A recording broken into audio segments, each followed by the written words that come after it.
tight against Canada early and then just ran out of gas against a really powerful Canadian team.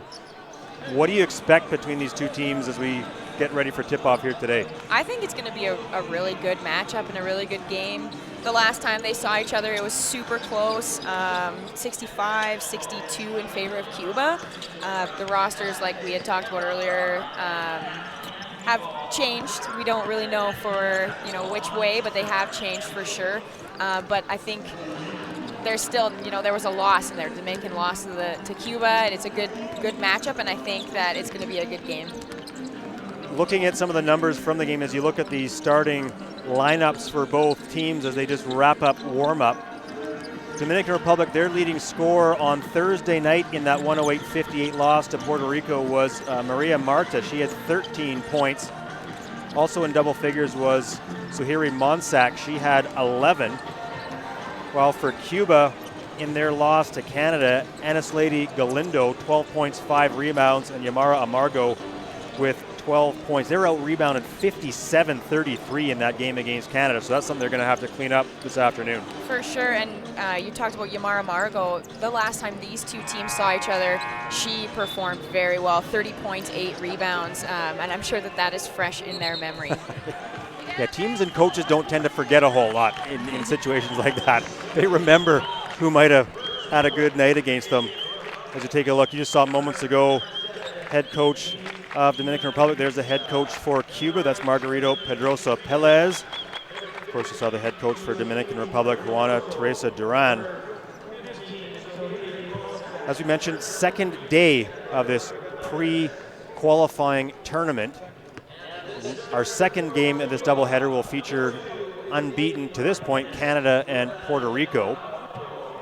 Coming into this week, in terms of the FIBA rankings, Dominican Republic, the lowest ranked of the 4 teams here. They are 40th in the world, 9th in the Americas, while for Cuba, they are 26th globally and 5th in the Americas. The other two teams, Puerto Rico 24th and Canada recently moving up to number 4 in the world, only behind the United States, Spain, and Australia.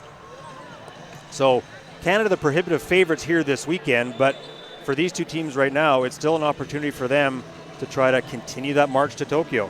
Yeah, absolutely. And like we talked about, remembering their past matchups, like this is a really important journey. Every step that they go, it gets more important. And, they lost to them early, and I think as they go forward, they know how important these games are. They've already seen them, so they're familiar with each other, and I think that's going to make this game exciting. And to Kira's point, I mean, these teams were all grouped, all 4 of these teams were in the same group of the AmeriCup that was played in Puerto Rico back in September, where the United States won, Canada finished second. These two teams, in terms of their placement there, Cuba was 6th overall, Dominican Republic finished 7th. Host Cuba was host Puerto Rico, I should say, was 4th at that event. And we are just about underway. Thanks for tuning in, no matter where you're watching around the Americas, around the world, or close to us here in Edmonton. Going from left to right on your screen will be the Dominican Republic in blue with white lettering and numbering, while Cuba in almost mirror uniforms, they are white with blue numbering and lettering. Early miss there for Dominican Republic. Back up the floor is Galindo.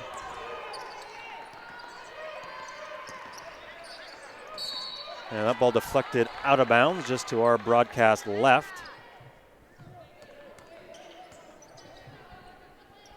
Amargo now to inbound it. Here is Martinez. Finds Galindo. Strong take with the left hand, will not go. Rebound, 3 Dominican Republic players right around it, but none of them could secure it. And a fairly small lineup for the Dominican Republic to start. They got, the 2 girls inside, but their guards are definitely quite a bit smaller, but quick. And that was the one thing for Cuba, at least in the early going against Canada. They had size to at least match up for the most part with Canada. The athleticism maybe not, but we'll see, to your point, if size is a factor here today for Cuba against the Dominican Republic.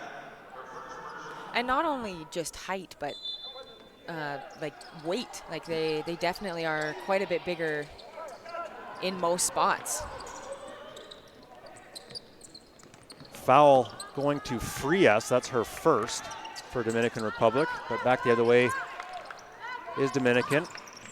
And a turnover on that cut down the lane. Oh, nice pass by Galindo, but Amargo could not quite catch up to it. That was beautiful.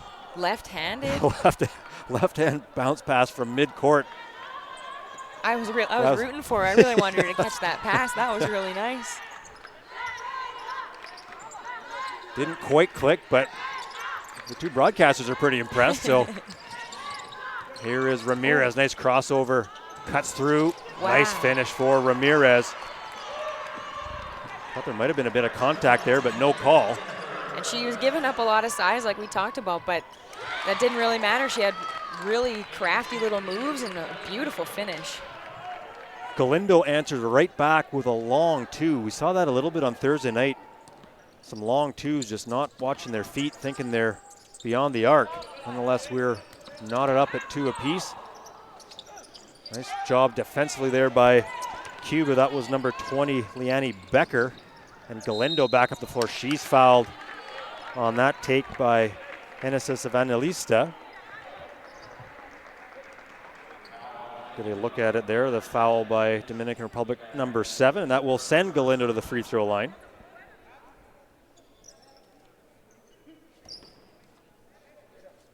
And this lady Galindo plays for Pinar del Rio. Was part of Cuba's bronze medal winning team at the 2015 Pan American Games held in Toronto.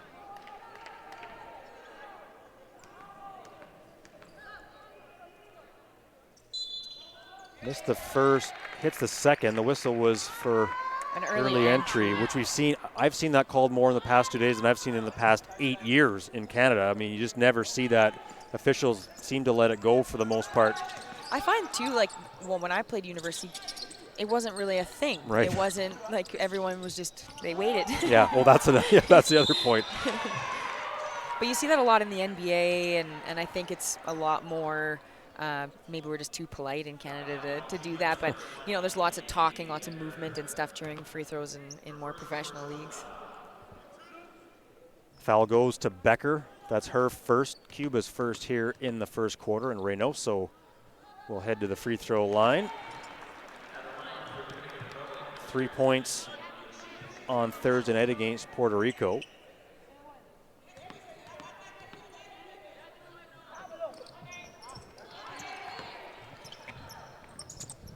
(4-3) right now, Dominican Republic up on Cuba. Here is Martinez, guarded closely by Evangelista. Now Avila puts the ball on the floor. And that jumper will drop off the front rim. No hesitation there on that pull-up.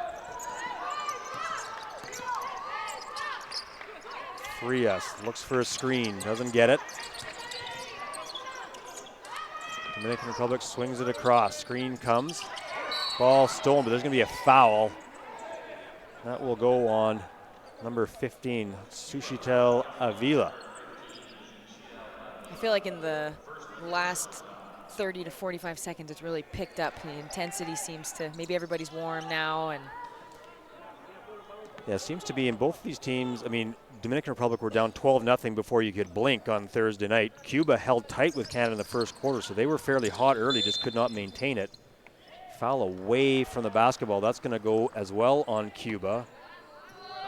And I think that will be on Galindo. That's her first. So quickly, Cuba's racked up 3 team fouls, just over 2.5 in. But you're right, Kira. I mean, certainly the pace for Cuba early was not the problem against Canada. They just couldn't do it over 40. So we'll see if that's something they can maintain for a little bit longer here today against Dominican Republic. Yeah, I think if you're trying to keep pace with Team Canada, it's going to be tough. They're so fit and so athletic. You can't really match that strategy, but I think these two teams have a better matchup for, you know, if they're going to go toe-to-toe with a higher pace. Foul there will go on Reynoso. So 3 team fouls apiece. So just as we thought the pace was picking up, it's suddenly ground to a halt with all these whistles. Martinez in the lane. That runner won't go. Rebound Cuba, but quickly turned over. Zipped up ahead, 2-on-1. Dominican Republic. And the finish for number 7, Evangelista. And a tricky little no-look pass there, too. Just gave her a little bit more time. That was nice. Nice job defensively there by Reynoso. Forces a tough shot, and now Monsac in the lane as she gets hit and will earn herself a trip to the free throw line. Nice job there by Monsac just to create a little bit of space for herself. When you go that hard and with that much intent, a lot of times you're going to get rewarded, whether it's with a bucket or a foul, but yeah, she did a great job there. So Harry Monsac, one of a handful of Dominican Republic players that have played college basketball in the United States, played with Robert Morris. Was actually the Northeastern Conference Player of the Year back in 2005. So she is certainly a veteran of this Dominican Republic national team.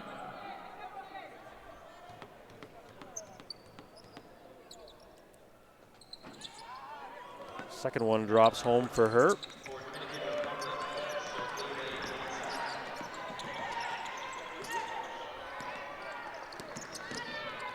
Martinez to Galindo.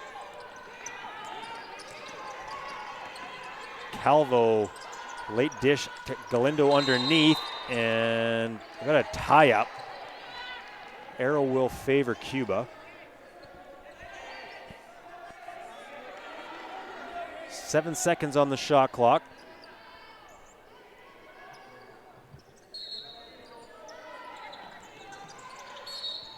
Ball stolen momentarily as Monsac falls out of bounds, falls through all the signage over there. And it was she tried to throw it off her as she was falling out. It was a good attempt, but it just didn't quite work out. So now 5 seconds on the shot clock for the Cubans.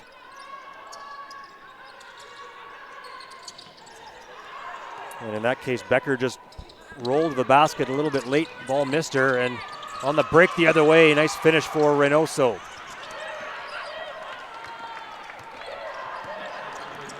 (9-5) Dominican Republic up on Cuba. Here is Martinez.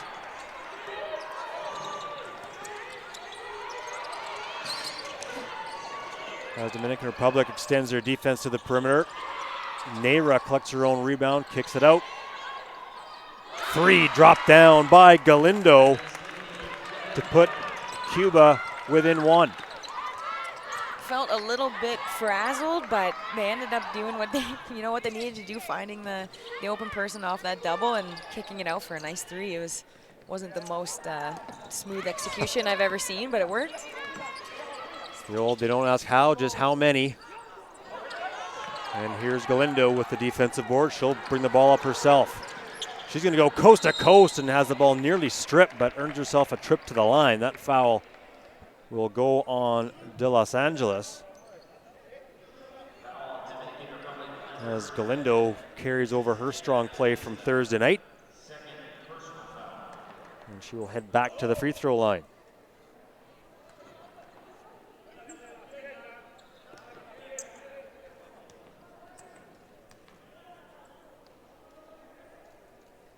First one goes.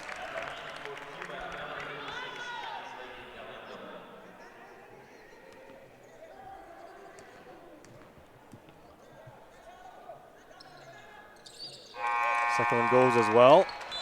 A couple substitutions in for Dominican Republic.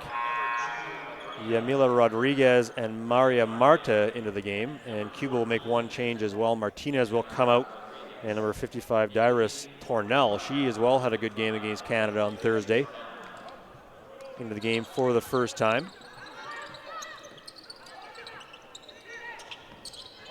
Monsac in the corner, guarded by Neira. Nice job defensive by Neira, then up and under. Monsac able to drop that one home.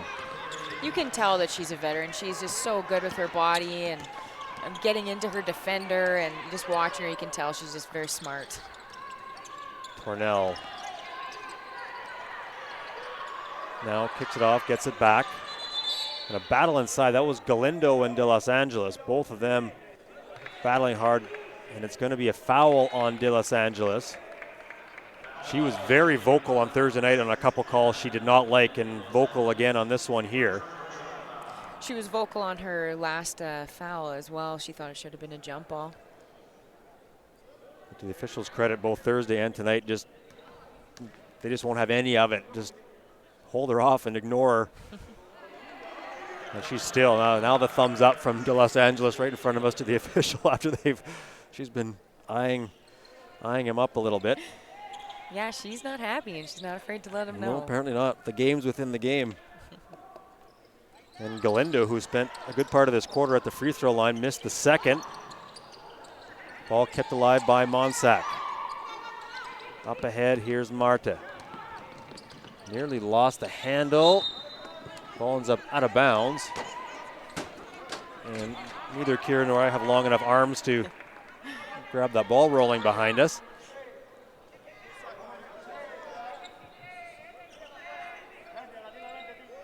I think a couple of girls on the floor might have. Yeah, I think that's true. Definitely longer than mine. That's not saying a lot. Kick out Monsac. That would be for three, and it's good. Suheri Monsac.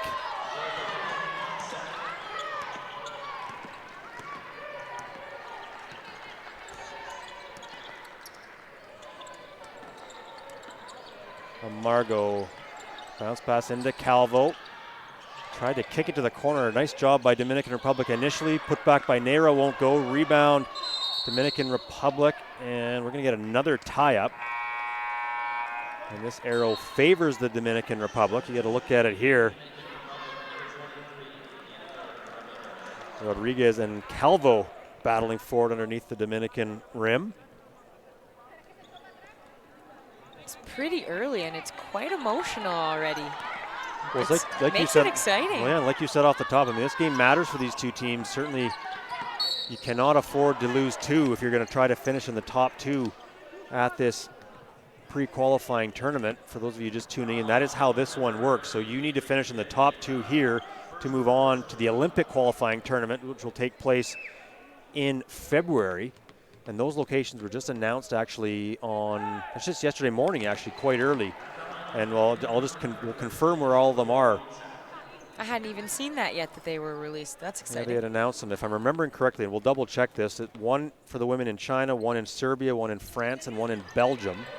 So the top two teams here will go to one of those locations. And then the top three from each of those qualify for the Olympics. Right. So it's you get out of this, your odds have increased. This is a big game for these two teams. You know, the more I think about it, I understood that it was before, but the more you kind of think about it, they win this game, there's a good chance that they're going to be top two, and then you never know what can happen at the qualifier. If you're one of the top three, like you steal a game off somebody, it just might be your day. Dominican Republic has never qualified for the Olympics. Cuba they have made 4 appearances as we have a timeout on the floor called by Cuba. 4 appearances all time for the Cubans. Their first back in 1980 in Moscow. Those were, of course, boycotted Olympics. Then they returned in Barcelona in 1992, where they finished 4th, 6th at the 1996 games in Atlanta, and then 9th at the 2000 games in Sydney. So 3 straight appearances, but have not been back since those games of 2000 in Australia. They also, at the Pan American Games in 03, they won it. In 07, they got 3rd, and they've won it a couple years before that. Like, I know that it's not nearly as relevant because it's a completely separate team, but it does show they know how to win. They're a culture of a basketball team that has known success. And certainly shows depth within a system, too. You're right. I mean, 11 appearances, 3 gold, 2 silver, 4 bronze all time for Cuba at the Pan Am Games. So exactly as you said, I mean, they've certainly created a winning culture through that, and that's been shown in some of the other international events. And I think a big part of them playing together, too, is most of them play together in their professional league, and that creates a lot of depth in the team, a lot of understanding, and if you're all playing together a lot more than some of your competition is, that's also an advantage. Absolutely. That's one thing that Canada doesn't have. you know, we don't have Canadian leagues here for them to stay, so they all go overseas, or you know, they're all in separate places playing pro, whereas these, you know, these countries have leagues within their home country, and they can play together and develop that way as well. It's more of a country-focused success. And certainly speaking for the Canadian side, I mean, we've had some professional leagues on the men's side, and then another one that had some good success played in this venue with the Canadian Elite Basketball League. So that would be a great next step for Canada from a development perspective, to have a women's pro league that allows players to stay home and play in Canada, not have to necessarily be globe-trotting, although there's certainly advantages to that too. But yeah, I think that that's something it's definitely something I think about, especially after the CEBL came in and Edmonton got a team, and it, you know, the league actually got quite good traction. Absolutely. Basketball's on the rise in Canada, and it was just kind of a perfect storm. So I'm hoping that, you know, the success of the CEBL does lead to a women's league in the not so distant future. Certainly with the growth of the game worldwide, and we can certainly speak for that here in Canada, on both men and women. I mean, there's no reason why professional leagues in countries like Canada for both genders aren't very possible. Nice take inside by De Los Angeles. Ball bouncing around, comes to Marta from about 4 feet, able to sift it in. 17-12, the Dominican Republic have extended their lead. A little bit of pressure shown by Dominican Republic. Now numbers the other way for Tornell. Kind of got herself caught in traffic, made that pass a little late, and now the Dominican Republic will come back the other way. Here is Marta, leading scorer Thursday night.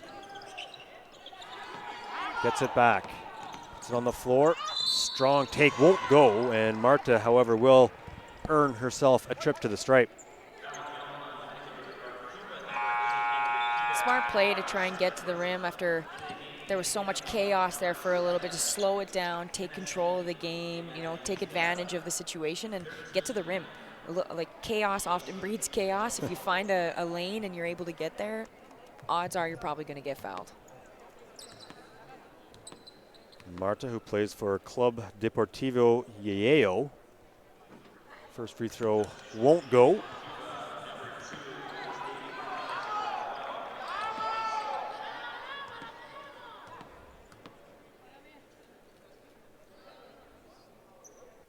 Second one good.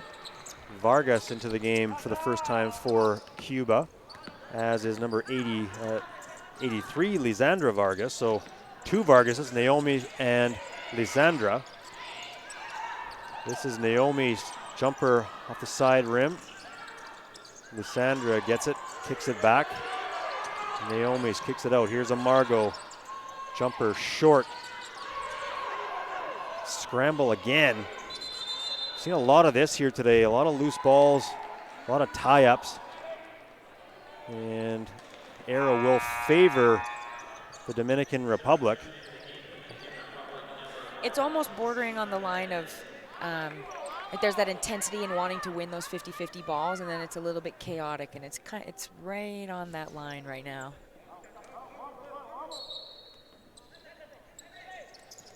Some pressure now shown by Cuba. And we saw this zone pressure, the 1-3-1 they put out against Canada. Canada was able to beat it fairly successfully. And now Cuba back up the floor. Here's Vargas. Stops up, kicks it out. Margot back. Vargas off the window and good. Big score for Cuba.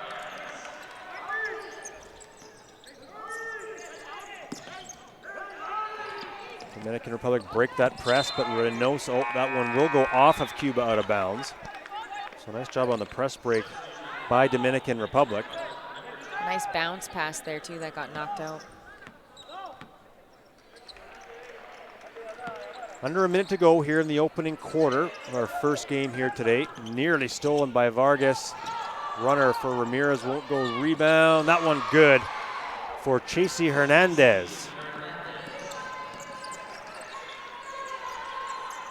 Martinez across, Amargo. In the corner, Vargas defended closely. And shot won't drop. Tipped out of bounds by Cuba. Substitution now in for Dominican Republic. You see her there. That's Suheiri Monsak.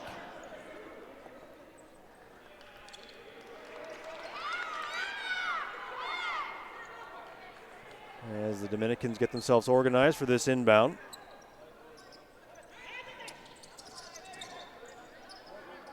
Quickly up the floor, they'll reverse it.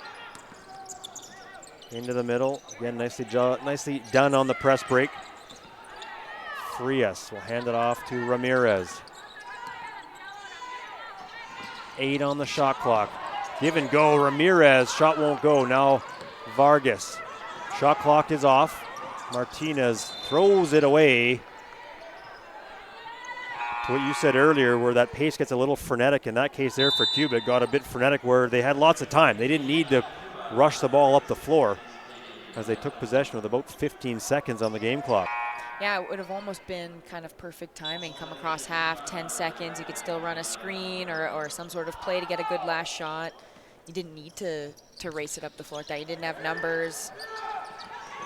A little excited. And now here is Ramirez. And offensive foul they're going to call from, must have been, she had her back to us, so it must have been her arm, just a bit of a push off. Let's see if we get a look here on the replay. No, it's my mistake. It's actually going to go on Reynoso. I thought she tried to step out on that screen. Galindo, almost knocked that one home. And that would have been a huge shift here late for Cuba, but didn't drop.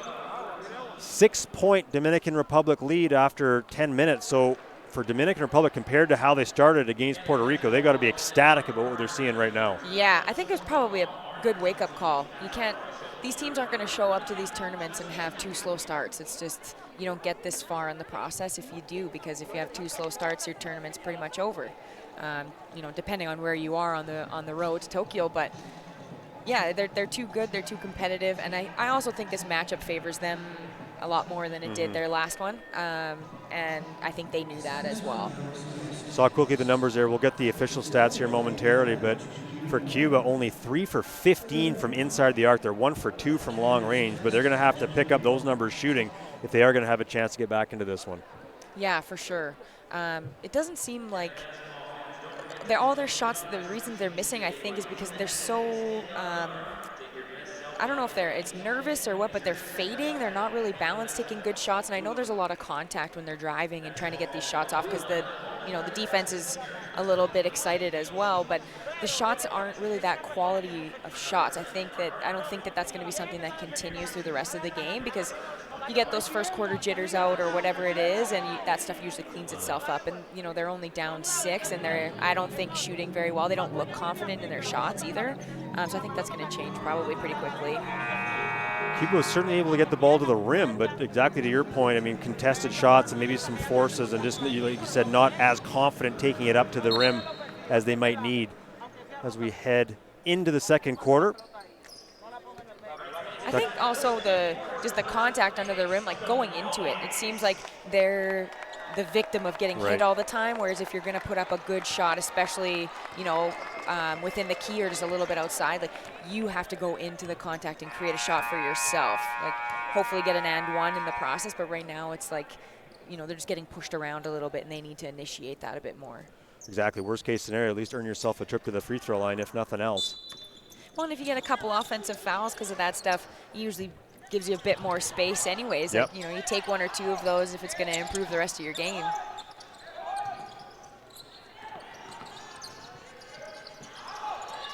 Shot will not drop for the Dominican Republic. Again, thanks for tuning in, no matter where you're watching from. Doug McLean along with Kira Lyons. Galindo on the floor. Has that ball stripped. And up the floor here is Hernandez. Thought about the pass to Reynoso, but midair just decided she had to put it up, as it was a nice job in transition by Galindo to get back defensively and break up that 2-on-1. Also, to give Dominican Republic some credit, they are getting their hands on everything. Like, as soon as they pick up the ball, they're just smothering. They're getting touches on passes, and they're doing a really good job of just being feisty. Back up the floor. This is number 23, Jennifer Ramirez. She's from the Bronx in New York. Hernandez for three. That one short. Rebounded by Monsac. Great footwork inside. Shot won't go. Rebound for Cuba. That's Avila.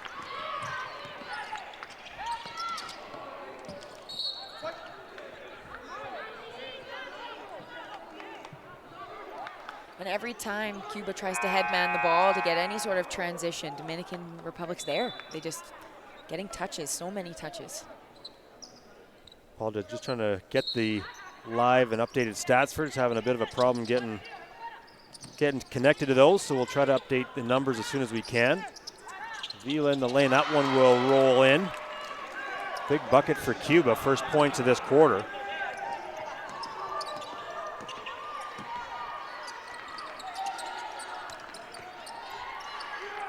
Monsac swings it to Hernandez, now to the corner to Jimenez.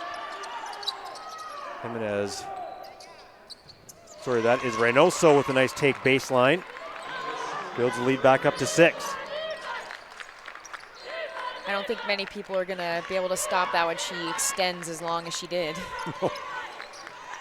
And you mentioned earlier, I mean, the size, frankly, for both of these teams, we've seen the evidence of that maybe a little more for the Dominican Republic in the early going in this game.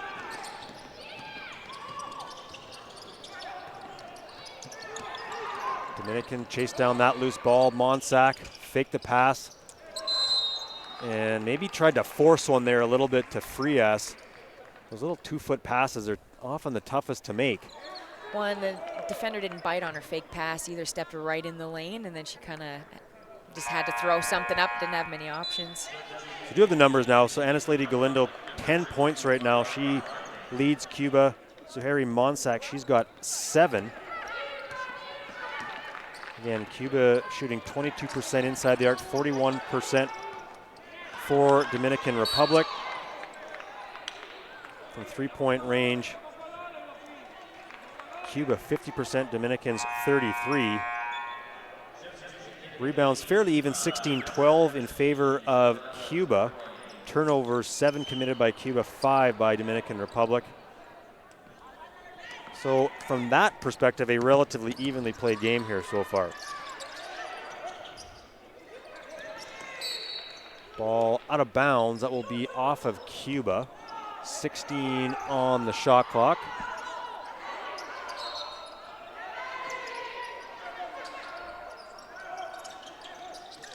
Lobbed into Monsac. Tried to find the cutting Reynoso. Now Jimenez swings it across. 3 goes. Frias. Nice job there by Dominican Republic to work the ball to one side and then all the way back around to the opposite. And a very nice pass because she threw that from like about the 45 all the way over to the wing. And it was a bullet right to her chest. And it's not a big girl. She put her whole body into that pass, but that was beautiful. Marta with the miss, back up the floor. Jourdain finds number 21, Calvo. Isabella Jourdain, interesting. She was the youngest player at the AmeriCup back in September, 15 years of age. Marta calmly with that jumper from the corner. We've got a timeout called by Cuba as the lead for the Dominican Republic has extended. It's now 27-18, so the same problems plaguing Cuba. Some unforced turnovers and missed shots. Yeah, it's so hectic right now. It feels so much more organized when the Dominican Republic is on offense because they seem to be executing well. They're passing the ball. You know, things to clean up obviously on both ends, but they're definitely having a lot more success than Cuba. They just look more confident and in control. And Cuba, it looks like they're working really hard to get shots, and then they're really not quality shots, or a lot of them don't seem to be that quality. And that's a frustrating way to play. You know, you're working really hard because you're trying to make up for the fact that you aren't hitting shots, but then that kind of becomes a negativity on the rest of your game. So it's just, yeah, I feel their pain. You can see their head coach, Margarito Pedrosa Pelez, very animated in the huddle for Cuba right now. as he tries to fire up his team. And Brian Swain and I on the broadcast on Thursday night mentioned the fact that for Dominican Republic, I mean, they were down by 45 at halftime to Puerto Rico, but they basically played the Puerto Ricans even in the second half. And our point of that was, could they carry that momentum in here to today? And exactly what you're saying, they seem to have done that, because you're right, it is a lot calmer and the execution much cleaner at the Dominican end than at the Cuban end. And they seem like a different team, this Dominican team. Like they, you know, like they say, you learn more from a loss than you do from a win, and I think that was probably a painful teacher to have to go through that, be down 45. But yeah, they look cleaner, they look focused, and they look in control right now. Jimenez kicks it to the corner. Marta tried to find number 14, Rodriguez, inside. That pass wouldn't go, and Cuba back up the floor. Jourdain misses in traffic, and now Dominican Republic comes back. That take by Jourdain is almost a representation of how they're playing right now. You know, like working really hard, get, you know, in decent position under the rim, but then almost pivot yourself out of position and throw up a shot that's not as balanced or as strong as you would like to be. But that's also, like I said, credit to the Dominican Republic. They're putting a lot of pressure on and not letting them have anything. Tornell, the rim hard, and there's a big score for the Cubans. It's the first open layup, not even, it wasn't even an open layup, but that I've seen Cuba actually have in a long time. Jimenez finds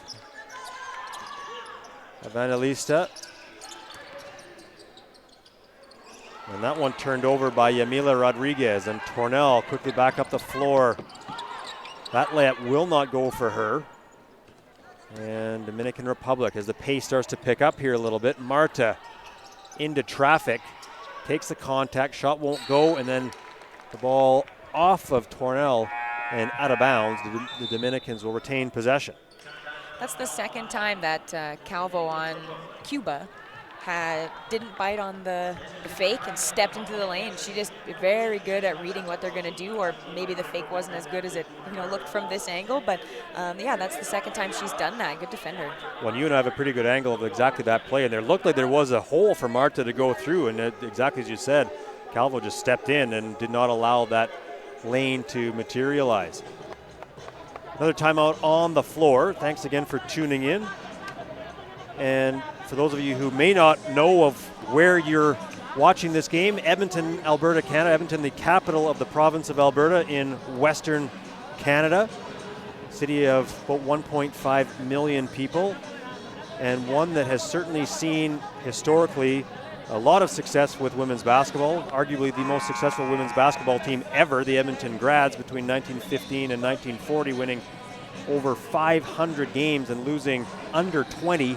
So an absolutely, I mean, it's an obscene record that they put on. 97% winning percentage, yeah, I think. It's like completely crazy. And they didn't have the Olympics for like women's basketball, but they had world championships, and they just won and won and won. And basically they're like, I think we're tired of winning. You know? That's right.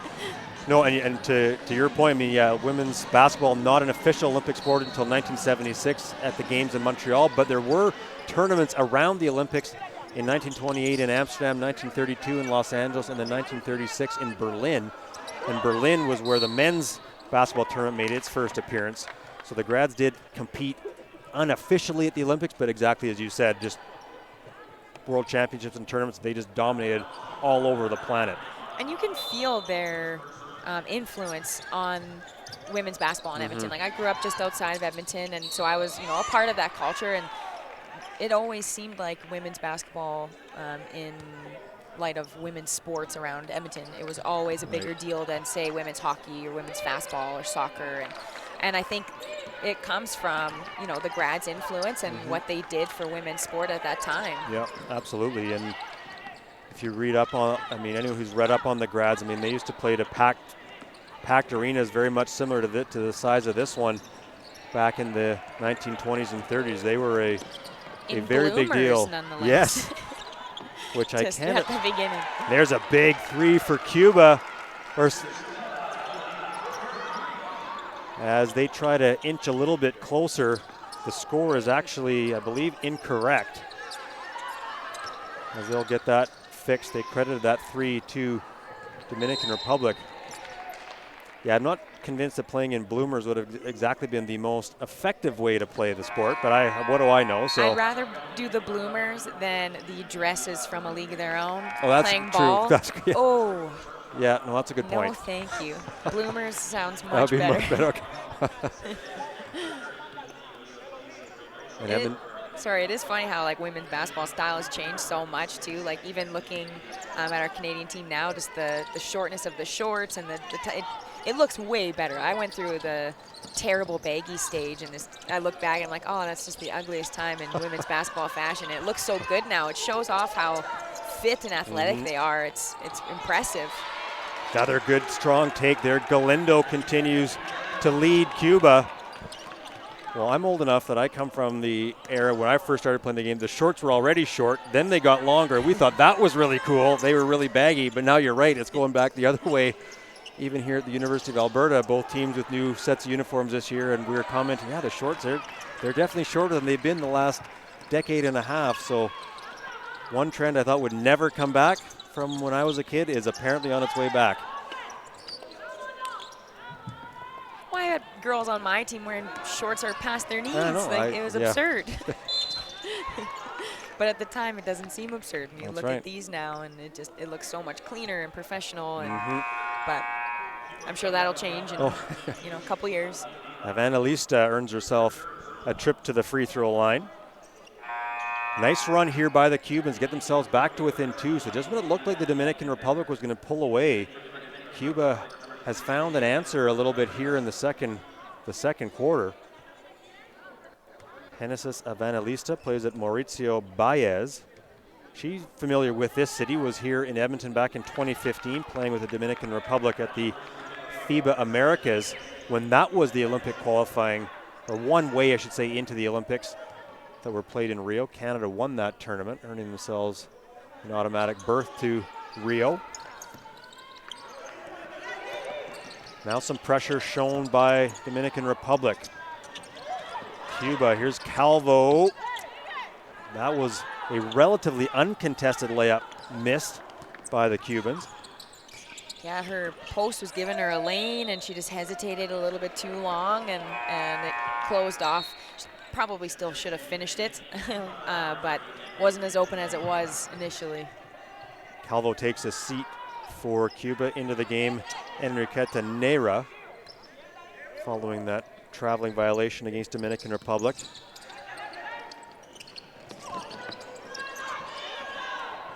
Ball again on the floor, and it is going to be Dominican Republic basketball. Lane violation against Cuba, as the Dominicans show a little bit of full court pressure.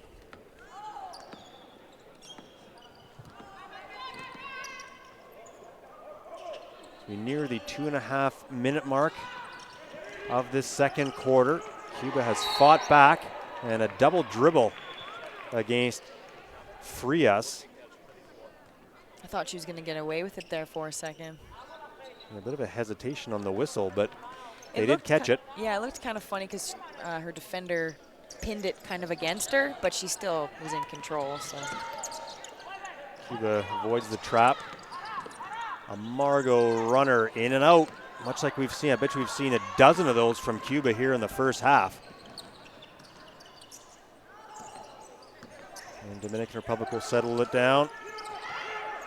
Ramirez and Reynoso will draw the foul.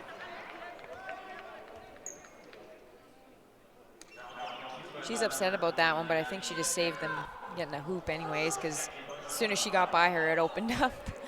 Yeah, the lane opened up, then there appeared to be no help in behind. I'm sure Reynoso was hoping they were going to let that one go. Yeah, any player that sees an open lane does not like to hear a whistle. Corner of Evangelista. That three might have been tipped, and it was, as it went off the side of the backboard.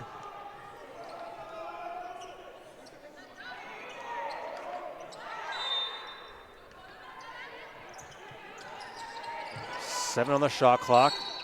And a foul against Galindo on the trap on the sideline.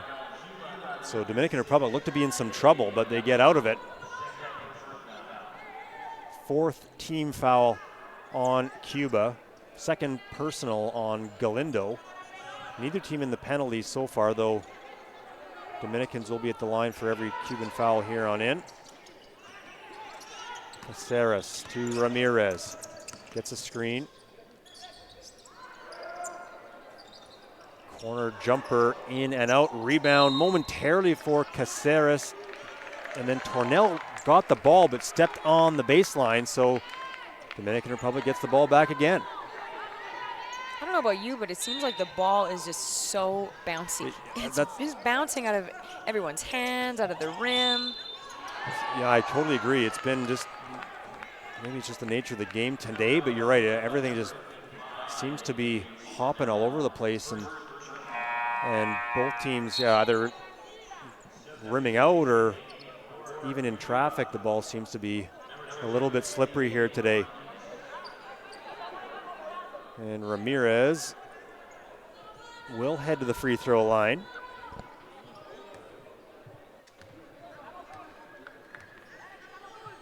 Played her college basketball at Texas A&M Corpus Christi with the Islanders.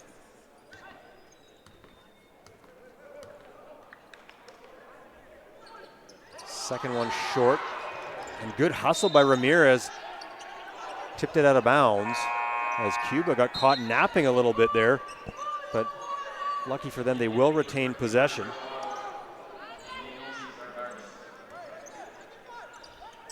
Quickly into Tornell. Numbers the other way for Cuba. Neira gets caught on the baseline, zips it out. Amargo for three, good.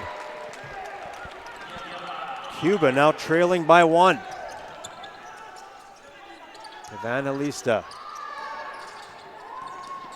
Frias, nice take there by Charlene Frias. This is much better, here we go. Galindo pulls up at the free throw line, jumper good. As the pace does start to pick up here a little bit. We've seen flashes of this in this half, but not for any stretch of time. It's not just the pace, it's how clean things are. Their passes are cleaner, they're making nice shots, they're not rushing things. It just, everything seems to be a lot smoother. It's much nicer to watch than the ball bouncing around all over the place and people hitting the floor. Cuba remained in that 2-3 zone. And we have a foul on the arm. That will go on Naomi Vargas.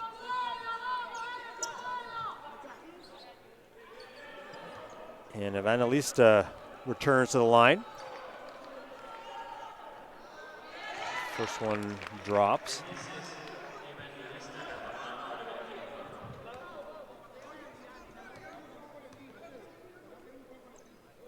Second one all net, and three substitutions now in for the Dominican Republic. Monsac, Hernandez, as well as De Los Angeles back in the game. There's that trap against the 1-3-1. Tornell quickly moves it to Amargo. She's fouled as De Los Angeles. I don't think she'll be arguing about that one. We've seen her question a few fouls. That one, even she's pretty sure was legit. She made a face afterwards, and I was like, I hope that's because you did it and not because they called it. But yeah, she doesn't seem to be arguing that one.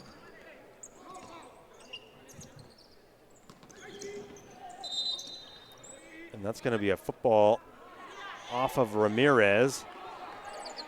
Now she closed quickly on that inbound pass. See that? We've seen that a couple times in the last 2 minutes from Ramirez. Cornell.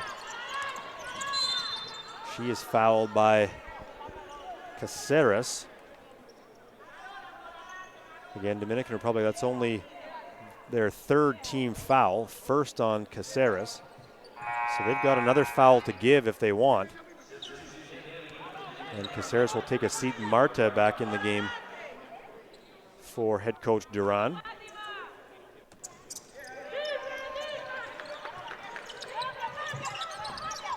Martinez finds Vargas. Deflected from behind, but no, it's going to be a foul. That's going to be on De Los Angeles. Oh. And that is her 4th foul. And the team's 4th. So there was the foul to give, but De Los Angeles already with 4 personals. Yeah, that's tough. First half. Margot inside. Jumper from Galindo won't drop. Offensive rebound now, Galindo. Vargas off the top of the backboard. Time winding down. Hernandez, will she get it off? She does, and that one won't drop, so nearly 2 buzzer beaters at the end of each quarter, but we will end the first half with the Dominican Republic, who led at one point by 9. That lead has been cut to 3, 33-30. An interesting game so far. Flashes of some really exciting basketball. It's been very hectic and chaotic at times. A lot of missed bunnies and open layups that I think both teams are going to really want those possessions back. But I mean, 3-point game, both teams have got to be, it's basically starting fresh coming into the halftime, so it's got to be a little bit relieving knowing that they're not going into the second half down 15 like I felt like Cuba could have been. They got lucky because there were some shots that they missed, but then Dominican Republic would come down and either turn the ball over or miss their shot. Like they weren't necessarily taking advantage of those opportunities. So I think both teams are probably, just happy or satisfied with it being a 3-point game and hopefully both improving going into the second half. We saw some of the numbers on screen there. Rebounds dead even at 23 apiece. But again, the biggest challenge for Cuba is, and you said it, I mean, some of those missed layups could come back to haunt them. At the moment, I mean, they've gotten themselves back within 3, so it looks okay. But, I mean, they've missed some easy shots that could have put them in a situation, all things considered, they could have a lead right now heading into halftime. I'm just thinking back in the last quarter, and I remember at least 4. Yeah. And so I definitely think if they would have taken advantage of those opportunities and those layups that, I'm sure they've been thinking about since they went back there. But, yeah, that's definitely something they got to clean up. But they could definitely have a lead if they were to make those, for sure. She's Carolines. I'm Doug McLean. Thanks for tuning in. We're going to pause a little bit here at halftime as you see some of the youth of Edmonton out playing here at the Expo Center. It is 33-30 at halftime. Dominican Republic up on Cuba. We'll be back in about 10 minutes' time with the second half of this first game of our doubleheader here at the Women's Olympic pre-qualifying tournament.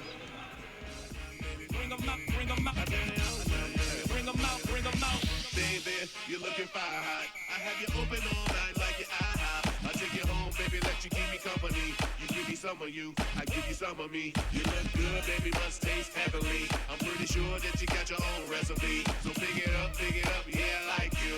I just can't get enough, I gotta drive through. Cause it's me, you, me, you.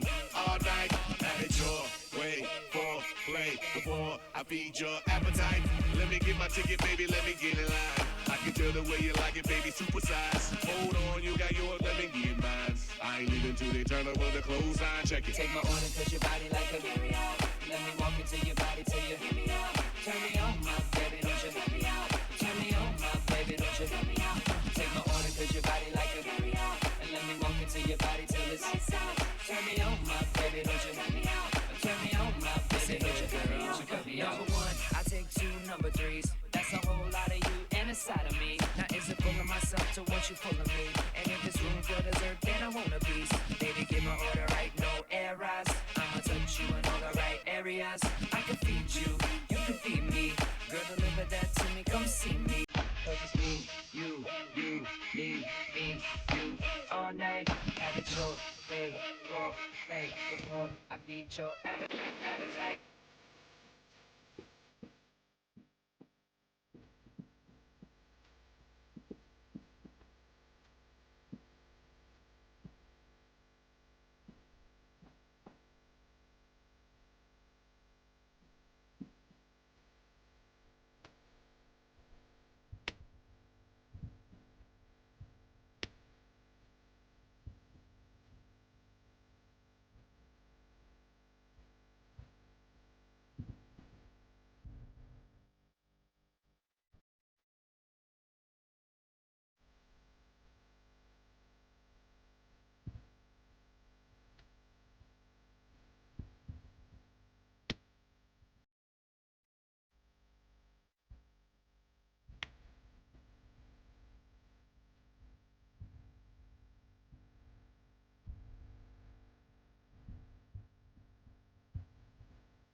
Murder on the beat.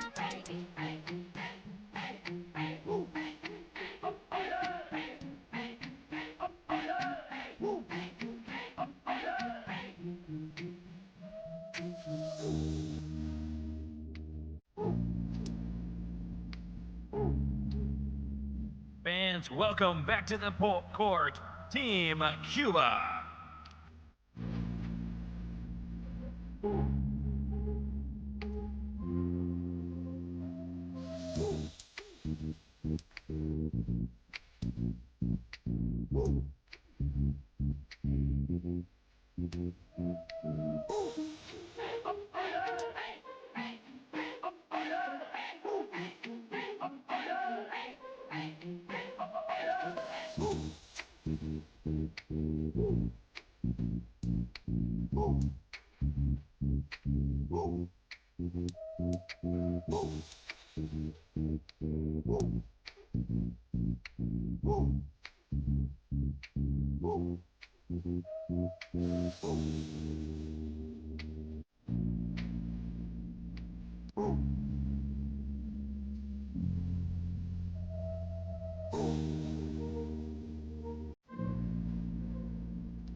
Certified the light.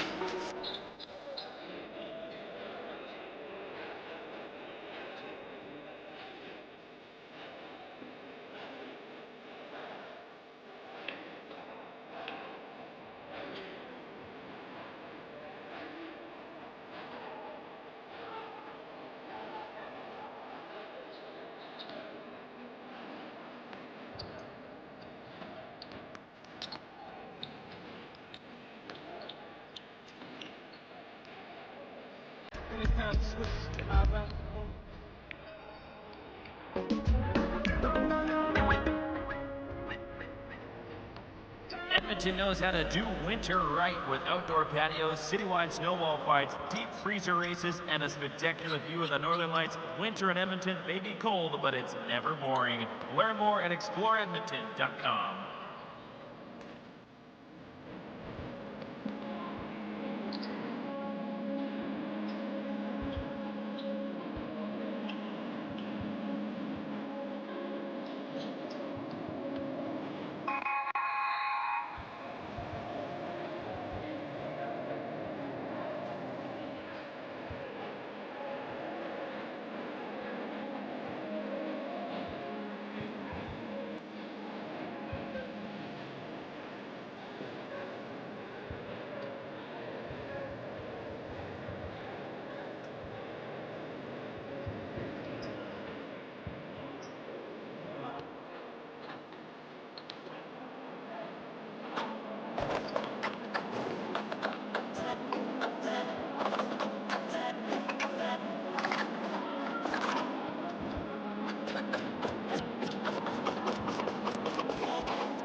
Welcome. You know, maybe they'd have 6 or 8 points if they'd be finishing those shots that we had talked about earlier. Well, that's the thing. You look at the numbers shooting-wise for Cuba, 31% overall, 26% inside the arc, 75% 3 for 4 from long range. So those 3 3-pointers they've hit have been huge for them in terms of getting themselves back into this contest. 26%. Ooh, that'll hurt. Dominican Republic led at one point 25-16. Cuba did have a 7-0 run right around that got them back close. And again, that's where we essentially are here right now, 33-30. The other thing we've talked a little bit about in the first half was the size of both of these teams, and points in the paint virtually even, 12 for Cuba, 14 for the Dominican Republic. So both teams have been able to take advantage of that size a little bit, but also the quickness and the ability for their bigs to run lanes and find open space. Well, and rebounds. Total rebounds are exactly the same. Cuba's got 23 with 17 defensive rebounds and 6 offensive, and Dominican Republic's got 18 defensive and 5 offensive. So if you were to just look at this, you wouldn't, and not, you know the size difference of these teams, like you would think that they were pretty evenly matched that way. Well, we're really evenly matched right now. Tied up 33 all. Avila knocks down another 3. Cuba now 4 for 5 from long range. That becoming a big story here in this game. Reynoso puts the ball on the floor, but misses that layup, and now Cuba back up the floor. Just to reset things, Cuba going from left to right. Wow. Nice pass. And then the missed open layup for Becker on the beautiful feed from Martinez. And that is exactly what we were talking about. It does not get much more open than that or this. So yeah, you got to start somewhere. There you go. So the second time a charm.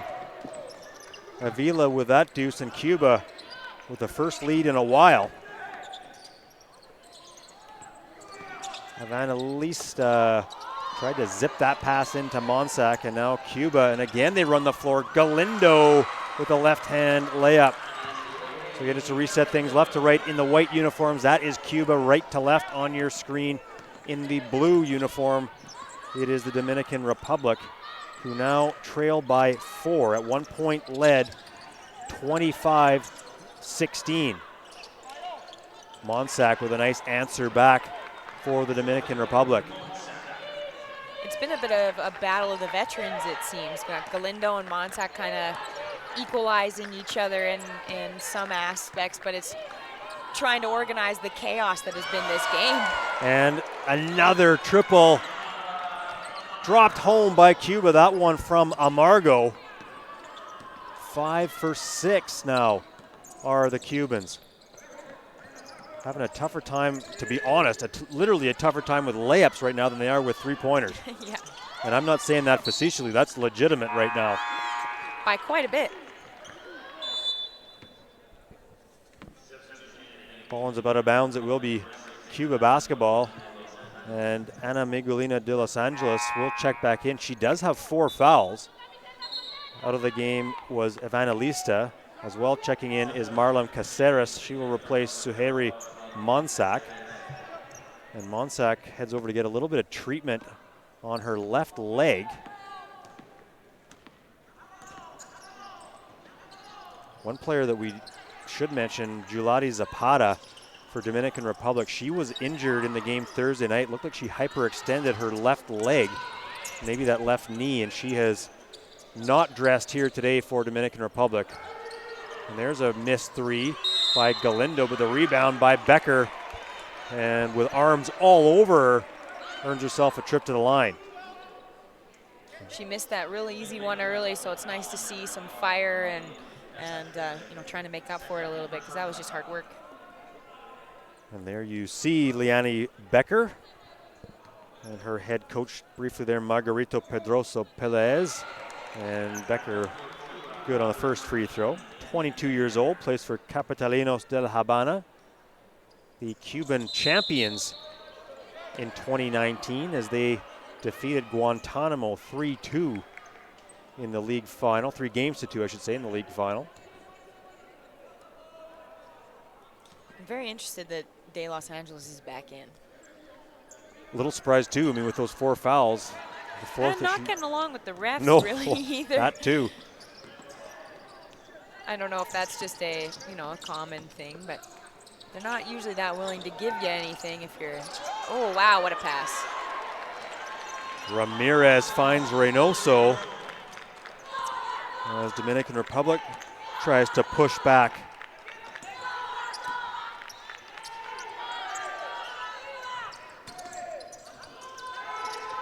(35-12) since Dominican Republic had that 9-point edge. And a little fade away there by Yamara Amargo. And the last time these two teams played, she had a 30-point performance, so she's, you know, pretty confident, I'd imagine, against this matchup, and obviously knows how to score. Reynoso tries to split between 2 Cuban defenders. Nothing doing. Now Cuba back the other way. Amargo, quick 3, goes!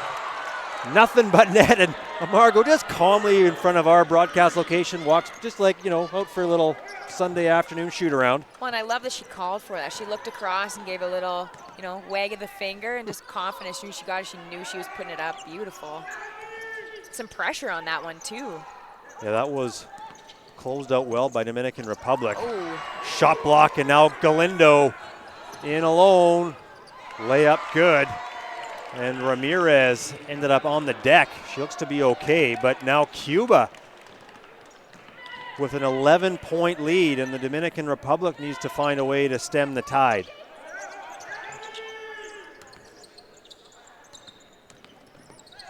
Ramirez picks up her dribble down to Reynoso, and that will be a foul on Becker as she leaned in trying to get a hand in the face of Reynoso.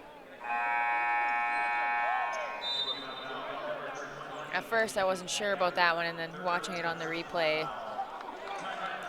Seemed to come across the arm, so Ioselis Reynoso, also from the Bronx, New York, will head to the free throw line. Timeout called by the Dominican Republic. We saw that timeout in the first half called by Cuban coach Pelez. He was very fiery. We'll see if Juana Teresa Duran has a similar message for her team. I mean, you've been in these kind of huddles where you've had big runs. As a player, what do you want in that moment? Do you want a coach that comes in and just kind of calms you down, or do you want a coach that says, hey, let's turn things up, what's going on here? Are you talking about if we're the victim of a run? Or let's say the victim of the run. Most of the time, you just want someone to calm you down. Okay. Like you go into those huddles to break up momentum. You know, it's a lot of times just like, yeah, we needed to just calm down here for a second. Like if we're not actually doing anything wrong, you're not switching up your systems. It's just take a breath. Right. Right. Come together right here. Talk about what we need to talk about. A lot of time with Lisa, it's, you know, we talk to each other as well. Like, obviously, if she had something to say, we sat there and you listened the entire time out. But, you know, it also gave you an opportunity to talk to your teammates and just take a second away from the game just to kind of readjust your thinking or whatever it is. Take that breath and just kind of calm down and go back in, kind of reset.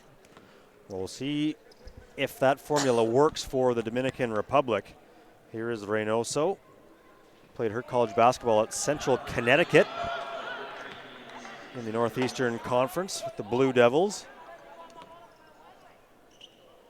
5.6 points a game, 6.6 rebounds a game at the AmeriCup, played in Puerto Rico in September. Marta, that's a travel, as she went right up, and I'm not sure if she was thinking about dishing it off to Monsac. You get a great look at it here. And yeah, I just thought she was going to give it, and Monsac not impressed with I wonder Marta. if she's afraid of getting blocked there, because she kind of, it didn't look like she was looking at Monsac. It looked like she was looking at the Cuban girl in there. So I don't know if it was afraid of getting blocked or just indecisiveness. Either way, back is Frias, and that layup goes. Big bucket for the Dominican Republic and Charlene Frias. And Frias, nice job as she splits between Galindo and Amargo, who then kind of shrugged their shoulders at each other, trying to figure out what happened. Now a chance at the three-point play. Short on the free throw, rebound to Martinez. Amargo will settle things down. Martinez, she gets bumped at the three-point line by Marta. And foul is on the ground, so now the Cubans will take possession on the Dominican baseline. Martinez a little slow to come over to take the ball. Now she does. And they find Avila, nearly has it stripped away, tries to throw it off Monsac, and Marta collects it. Frias spins in the lane, kicks it out. Ramirez into traffic, a little strong on that layup. Put back by Frias, won't go. And Monsac steps in to that pass and then ends up on the scores table. Size advantage showing itself there a little bit on that rebound. Just Dominican Republic could not get a handle on it. Just too many long arms in front of them and couldn't get that extra chance. Martinez with Marta guarding her. Swings it across. Galindo will survey things. Now Amargo works hard to the rim off the back iron. Won't drop. What an athletic take that was, though. Leading scorer for Cuba against Canada. She's been impressive. And Frias, another player that's been impressive here this afternoon for Dominican Republic. She's fouled. Shows a good burst of speed there around Martinez. She might have got bailed out, I mean, a little bit on that one. It didn't look like, when you see the replay, not a ton of contact. Actually, fairly well played by Martinez. But that right arm trying to scoop it underneath Martinez may have been the cause for the foul. Nonetheless, Frias at the free throw line. Plays for Club Los Mina. She too played at the AmeriCup in September. A little under 3 points a game for her.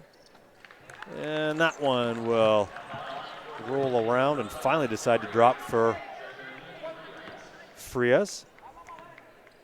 48-40 midway through this third quarter. Opener of our doubleheader. Coming up at 5 o'clock Mountain Time here in Edmonton. It will be the host team Canada taking on Puerto Rico. Both teams 1-0 after wins Thursday night. Now full court pressure shown by Dominican Republic, broken easily. Galindo, Avila, corner three short.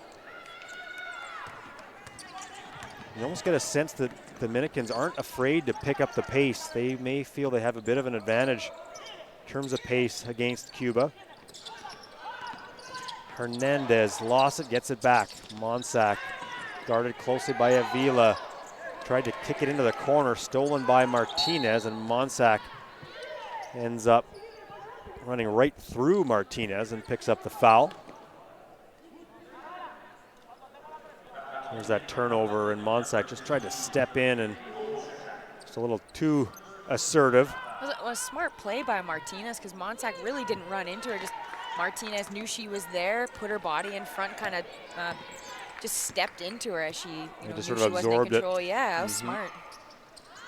Galindo with Nera in the post, chooses to go up high. Avila puts it on the floor. Good strong take, a little strong off the window. And now Jimenez leaves it for Reynoso. And again, it won't drop. So that basket, that was the problem for the Cubans in the first half, is now the same issue for Dominican Republic. It has not been a friendly rim. The last one, it wasn't the unfriendly rim that didn't help them. No, But, true. but yeah, it seems to be that side, seems to be the bouncy one. Substitution for Cuba, Maria Montero into the game. Marta and Reynoso will check out. Frias back in, as well is Caceres for Dominican Republic. And Cuba with Galindo, their leading scorer. Very nice play, but I thought she was going to roll that one out again. We just blamed the other rim, and that one just rolled right out. But she laughed about it with her coach on the way back. Like, no. Yeah, I got it. I got it. It's all good. It's under control. And Montero picks up the foul, her first, team's fourth in this third quarter. Entry pass into the post. Monsac, nice job. Not sure if that ball might have been deflected by Nera. And then quickly up ahead by Cuba, but a little too far. And Dominican Republic. And this is sort of the story of this game. You see moments where you see pace really picks up, and then you'll see turnovers all over the place, or you'll see fouls, and it just drops right back down. It's been a real up and down tempo to this game, which I think so is strange. We were saying even off the air at halftime, even from a broadcaster's perspective, it's a little tricky to kind of follow the ups and downs of the pace, and for the players, you have to think it's a bit of the same. Monsac collects a second offensive rebound, goes up again, and she's fouled. Good work underneath by Monsac.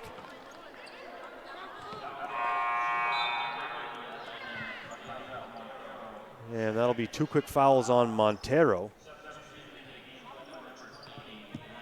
And Leanne Becker will check back in for Enriqueta Nera. And now Monsac, mentioned before, she played at Robert Morris, was actually back in 2014 elected to the Robert Morris Athletics Hall of Fame for her time there. Of course, talked about it before too, the fact that she was the Northeastern Conference Player of the Year. You can definitely feel her leadership on this team. Yeah, she's definitely very vocal and leads not just with her voice, but certainly with her play.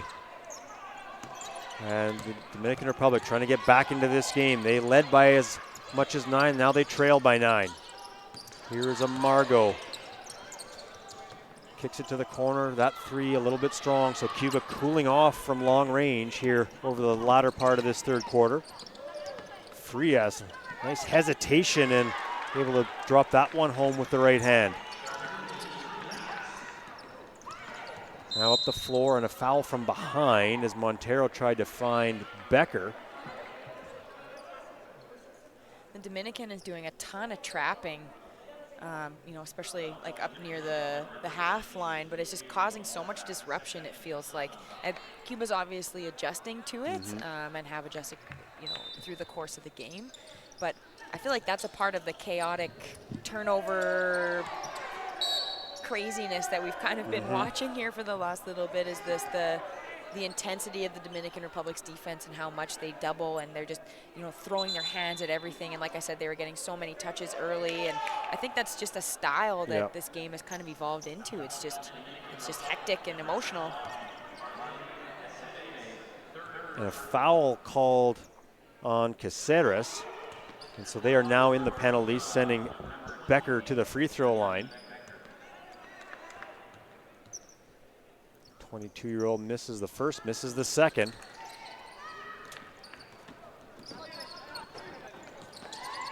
Frias, that's a tough pass with two players in her face to Monsac.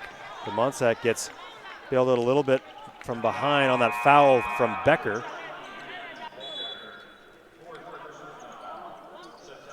And so Monsac will head to the free throw line as Cuba also in the penalty.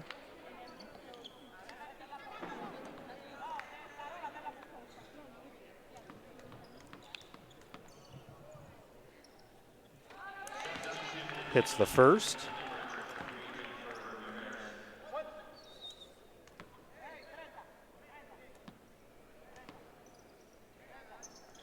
And the second. Monsac now with 10 points.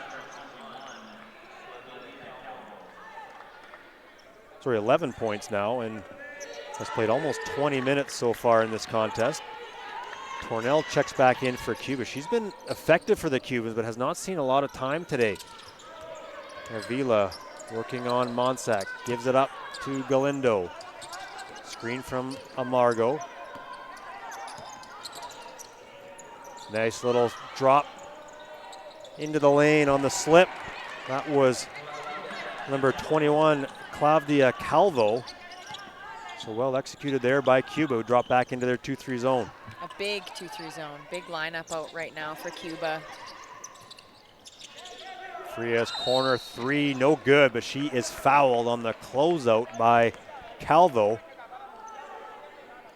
So 3 shots upcoming for Dominican Republic to try to get themselves back within 4. We had talked about the pace of the game earlier and how it just seems like these games fly by, and I look up and it's a minute left in the third quarter. I don't even know where it went. First free throw missed by Frias. A little frustrated with herself after that first miss. Then knocks down the second. Crowd continues to file in here at Expo Center. Of course, anticipating not just the end of this one, but Canada taking on Puerto Rico at 5 o'clock Mountain Time. Frias hits the second, so goes 2 for 3 from the line. 5-point deficit right now for Dominican Republic. And again, they attempted the trap, but Amargo able to dribble out of it. Nice look ahead to Calvo. And on the floor, we've got a tie-up. 3 Dominican players all around Calvo. I thought she should have just caught that and went up. Yeah, put the ball down right away. Yeah. Calvo, she of the brightest shoes in the building. Brian Swain and I were saying, doing the Edmonton Stingers games, a professional team here in the summer, you saw every color under the sun. These shoes are fairly little muted here today, except for Calvo's, the bright pink. So you don't miss her on the floor. I don't know if that's like an international thing where you just more so match That's your where my jerseys. thoughts were going, and yeah. I don't think Canada all has the same shoes, but at Sask, we all wear the same shoes. Also, okay, that's everybody has ankle braces and everybody wears the same shoes. Okay, yep. Just part of the uniform. Yeah. She likes the uniformity of it, says it looks intimidating. Okay, well, yeah. Well, and it seems to be working. If we want to talk University of Saskatchewan Huskies women's basketball, the #1 ranked team in the country right now, as they've been for a large chunk of the last decade and a decade plus. And of course, my broadcast partner to my right knows that very well, having played on 3 of those teams. Yeah, it's definitely cool to see just the comparisons of the Canada Husky, you know, where Lisa coaches and spends her time, and it's neat. It's cool to feel like, not that you're a part of it, but you know that you got to learn from, you know, one of the best coaches in basketball and somebody who has led women's basketball to what it is right now, and it's just it's a good feeling for sure. Well, there's no question there's a connection, and of course that connection, you know, spreads all the way from Saskatoon into Edmonton, where now the senior women's national team is based. A perfect fit, in my opinion, to have that here. So off the Tornell miss, foul on Cuba's Amargo. So Reynoso will head to the line. Hits the first. So Dominican Republic have been able to chip away at this lead largely at the free throw line in the last 4 or 5 minutes. And some misses again. Tornell explodes to the rim, but can't hit the free throw. And Reynoso in too early. Of course, she has to wait for the ball to hit the rim. She knew she'd missed that one right off her hand. I keep waiting for someone to really take control of this game, and it's such a toss-up. It's 8-point lead here, 4-point lead here, a bunch of chaos, and you look and it's tied, and it just, yeah, nobody really has had a grip on this game. And Margot, nice spin, cuts in and doesn't draw any contact. Good hustle by Tornell to get the ball back. Thought that might have been a carry and not called. Now Dominican Republic, time winding down. Frias has that stolen by Galindo, and she fires it up. Would not have counted. And that is where we sit, 52-50. So everything on the line, because really for these two teams, you want to be 1-1 heading into the game tomorrow. Dominican Republic will take on Canada. Cuba and Puerto Rico will meet up. And that could be, again, we don't want to project not only just this game, but depending on what happens, if Cuba were to win this game, that one against Puerto Rico, depending on what happens with the Canada-Puerto Rico game later, that could be the battle for second place. Of course, Canada, certainly the favorites in that game later on today against Puerto Rico, but that's all they are, favorites. Doesn't mean anything until the game's played. Yeah, and it's a tough day for both these teams tomorrow. So this is a big game, just having a little bit of confidence going in there. And I don't want to say having a cushion because you don't really know how things are going to play out, but it's a tough day tomorrow. You don't really want to rest everything on your matchups on Sunday because I don't know if they're going to be that favorable. Dominican Republic with Canada is going to have a hard time. Yeah. They're going to have a hard time. Shot clock violation against Dominican Republic. So Cuba will take over. Cuba's largest lead of the game was 11 points at 48-37. For Dominican Republic, their largest lead was 9 back at 25-16. Dominican Republic have 15 points off of 15 Cuba turnovers. That shot missed, and now Monsac out on the break herself. She's going to go all by herself and draws the foul on Martinez. You mentioned leadership on the part of Monsac, and there's a good example of it where she's, hey, I'm just going to get myself to the free throw line at worst here right now. Mm-hmm. Having the confidence to just take control for a second and do something good for a team. And I'm not sure about. Yeah, again, there's another example. Not a lot of contact there. I mean, she kind of sort of ran step for step with Monsac. And Martinez got called on one earlier for not the same, but about the same amount of contact. So they're protecting the shooter around the rim in the open break like that anyways, quite well. And we are tied again. Monsac hits both free throws.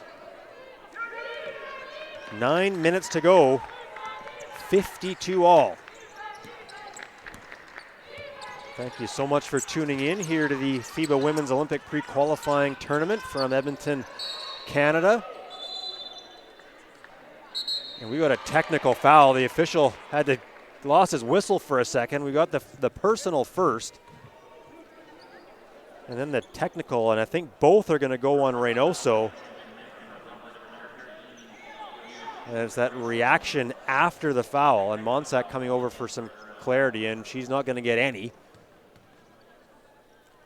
Unless she said something that I missed, that seems a little bit. Well, when you see even earlier when De Los Angeles, and I mean, she was very animated with some of the calls.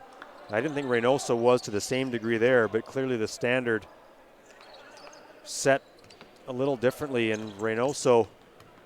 And there could have been something vocalized That's true, that we don't hear. Missed. You're very right. I didn't see it, but that doesn't mean it didn't happen. But yeah, what I saw, it seemed a little bit, a little soft. And very quickly, that's 4 fouls now on Reynoso, an important player here for the Dominican Republic.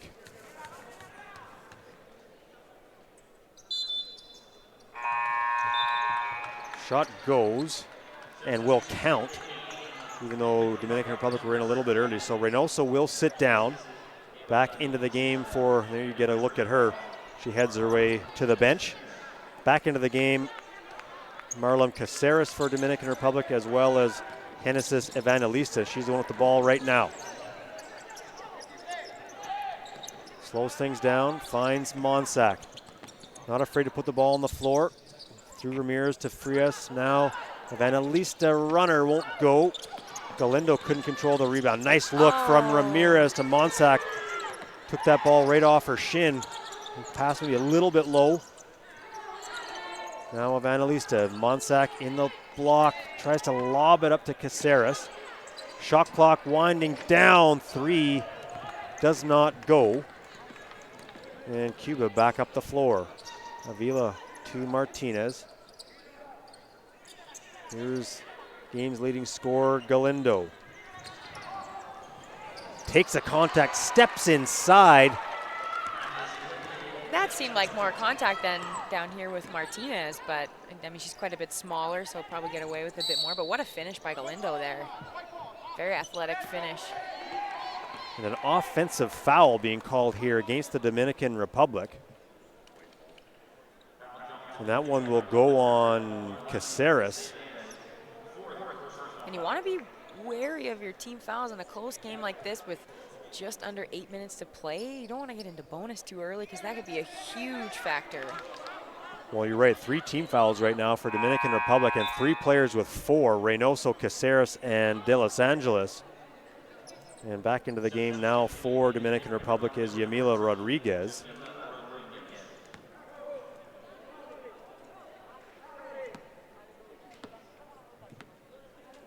And now Cuba with Martinez.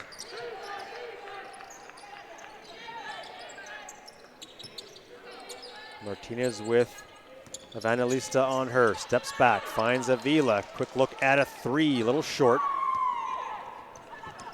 And Evangelista was calling for it. Extra pass, nicely done to Monsac.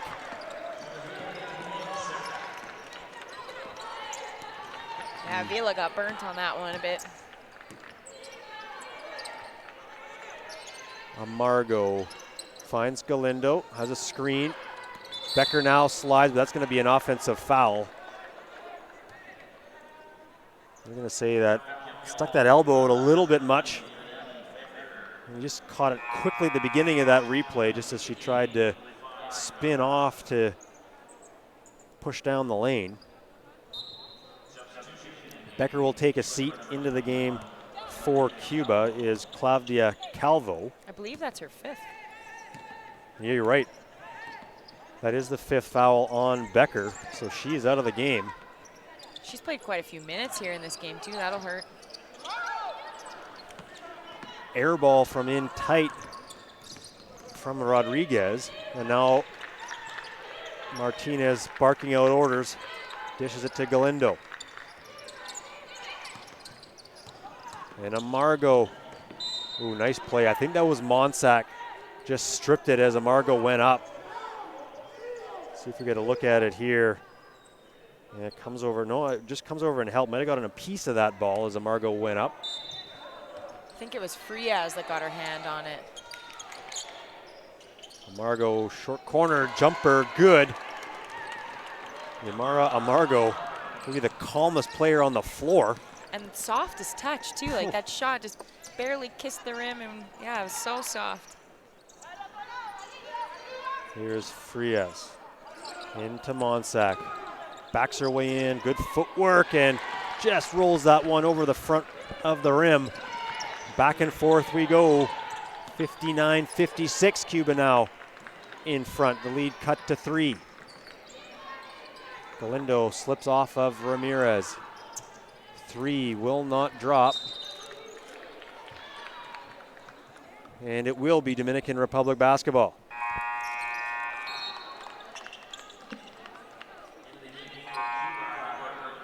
Neira will check in for Cuba. And Chasey Martinez will come in for Dominican Republic, replacing Jennifer Ramirez.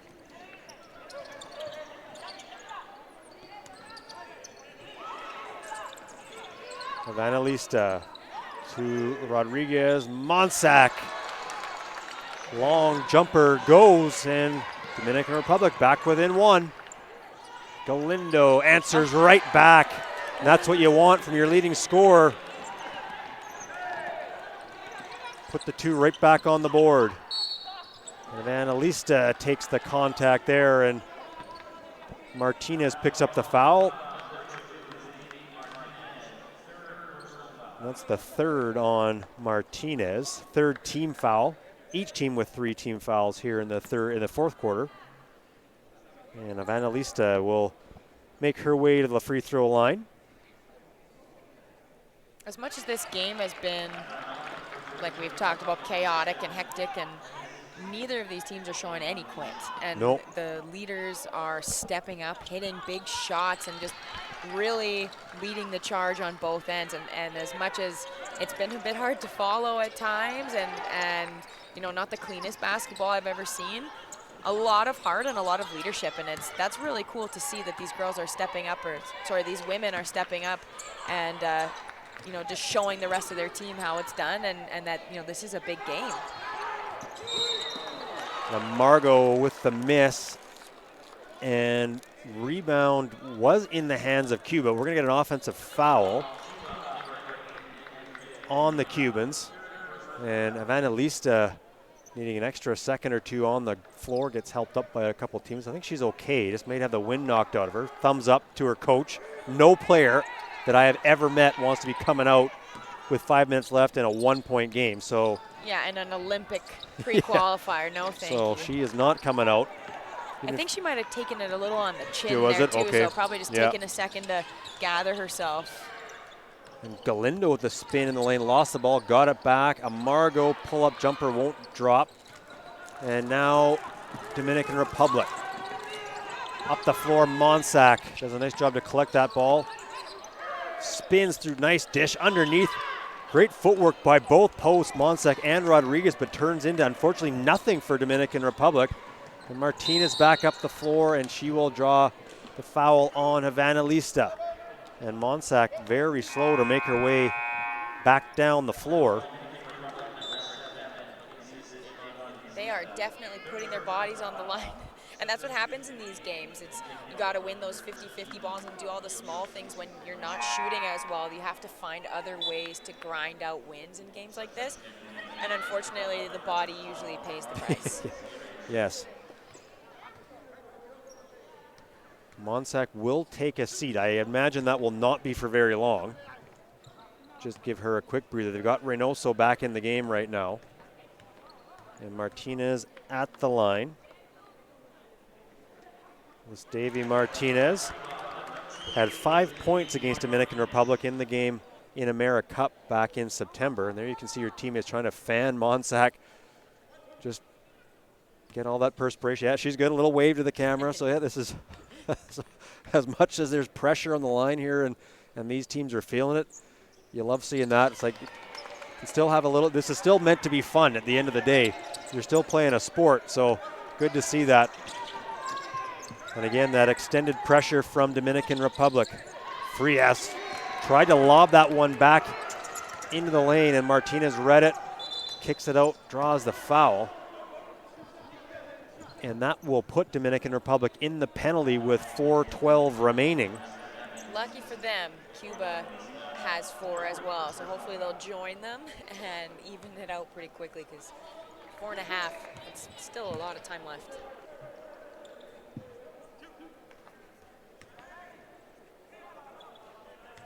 Martinez at the line.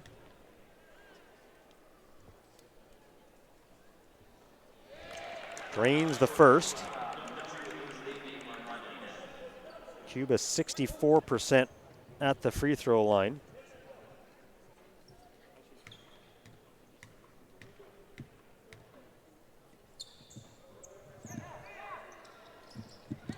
Second one missed.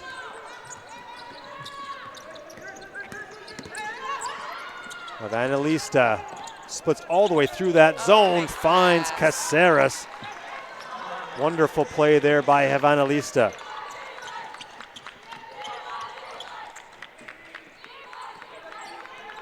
Martinez with the aforementioned Evangelista on her. Galindo slides up, takes a screen from Naira, goes the opposite direction, now uses it. Martinez, good pump fake.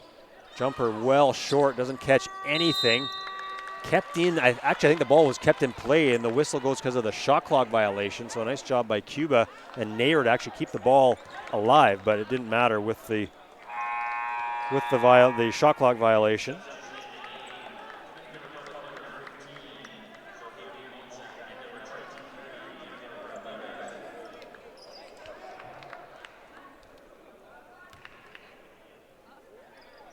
Substitutions. Monsac, no surprise, back in the game. Avila also in for Cuba. Again, Cuba extends their defense. It looks like a 2-2-1 full court press. Frias, quick look at a three off the back iron, doesn't go. Nice box up by Galindo. Oh, and she looks. She tried that pass to Amargo earlier and just sent it flying out of bounds, so she hesitated and decided to keep control. Probably a smart move at this point. Here is Amargo. And a big collision in the middle of floor, the top of the arc. And that's going to be a foul on Dominican Republic. Chasey Hernandez picks up her first. So back at the line is Galindo.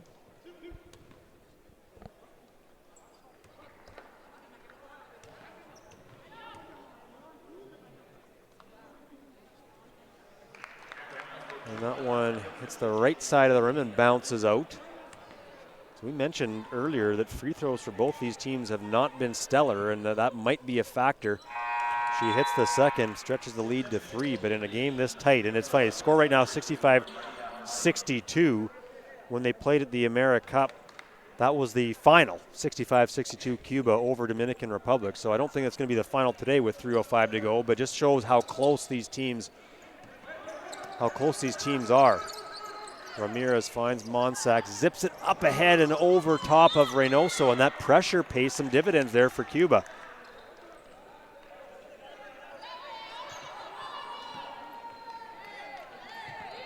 Yeah, it's amazing that it was 65-62 in that game, and that's where we're sitting right now with just under 3 to go. I wonder if it was a similar type of game. Unfortunately, I didn't catch it. Or if it was quite different. Avila with the near miss, and Ramirez quickly up the floor, and she gets bumped and gets stepped on inadvertently, I think, by Galindo, but she is in a lot of pain grabbing that left ankle. And I didn't, she certainly came down awkwardly. I thought it was a knee at first. Well, that was my sense too, just by the way they collided, but and she is quickly, there is no foul, there's no whistle on the play there at all. And she wants to stay in the game, does Ramirez, and it will be Cuba basketball. There did seem to be a lot of contact under the rim. I was surprised there was no whistle, but nonetheless, and now she's still limping, like, as much as she wanted to stay in. You could visibly tell that hurt.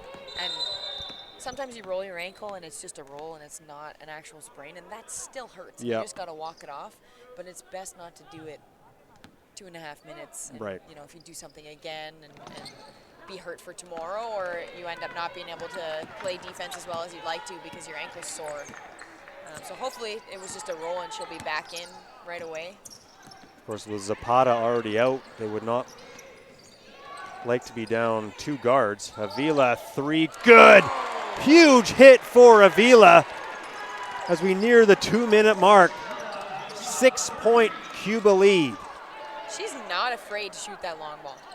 Really quick release. Jimenez, who came in for Ramirez. Down to the corner to Marta. We haven't seen a lot of her in the second half, and there's a big bucket for Marta. And she earns herself a trip as well to the free throw line. Chance at a 3-point play. Big free throw, too. Put you within 3. Big play. Naira had stepped over, but just turned her body at the last minute, which drew the foul. Marta, a few words for herself. It didn't work, but Monsac with the board. Now to Jimenez, out to Evangelista. Swung around to Marta. Again, Cuba still in that zone. Monsac pulls up. Shot clock winding down. It goes. Huge hit for Monsac. Big time shot. Amargo beats the pressure of Marta. Now Martinez. Foul from behind by Evangelista. 68-66. And Evangelista, you can see, just grabbed her, knowing she had help from Reynoso, but Reynoso has 4 fouls.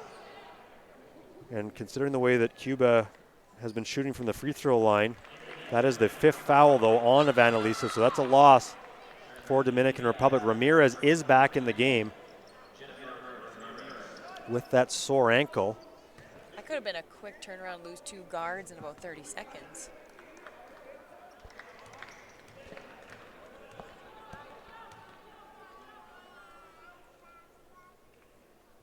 Martinez in and out on the first one, so it will remain a 1-possession game.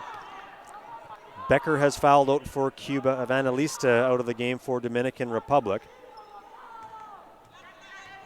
Reynoso and De Los Angeles, 2 other Dominican players with 4 fouls. Second free throw goes.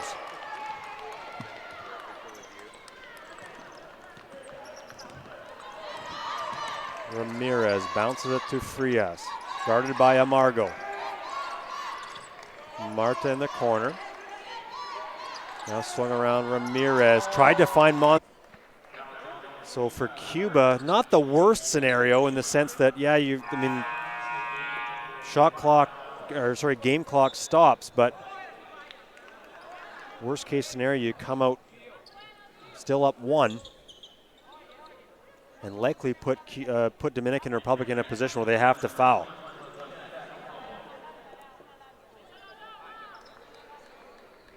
Checking into the game is Calvo. Neyra will sit down, and Monsac at the free throw line. So if she hits both, does Cuba call a timeout? We'll find out momentarily because she's hit the first, so we will see. Monsac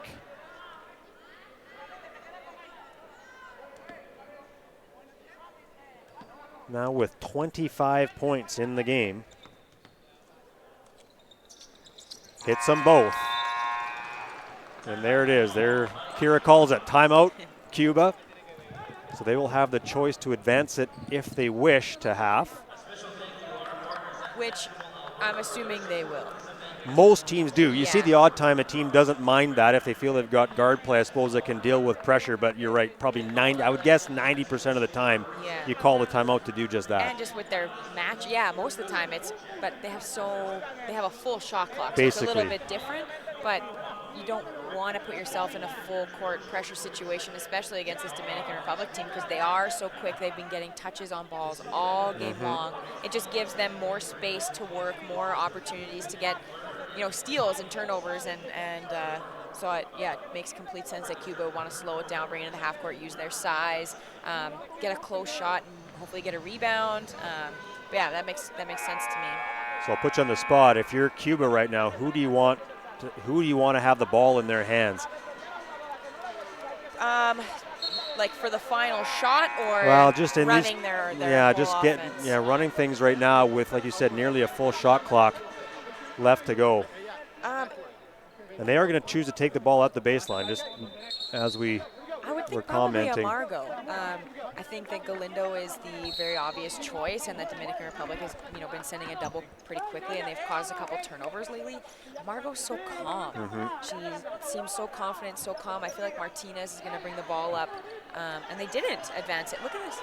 Yeah, they've decided to take it at the baseline, at their own baseline.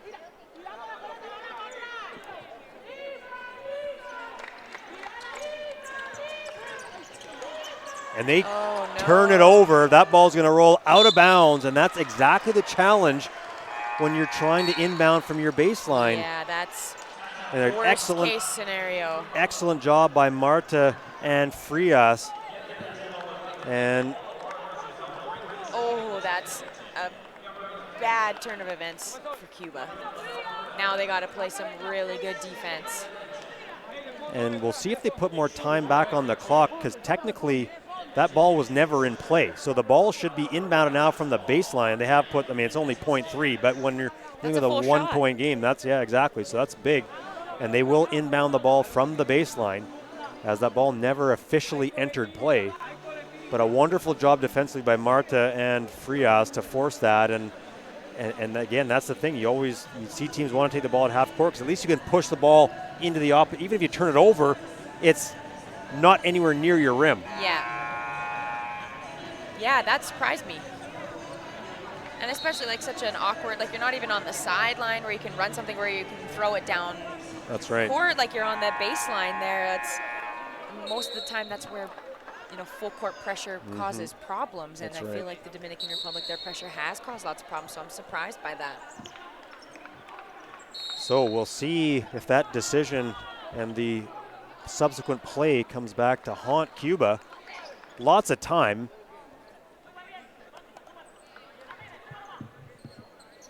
Yeah, this game's far from over.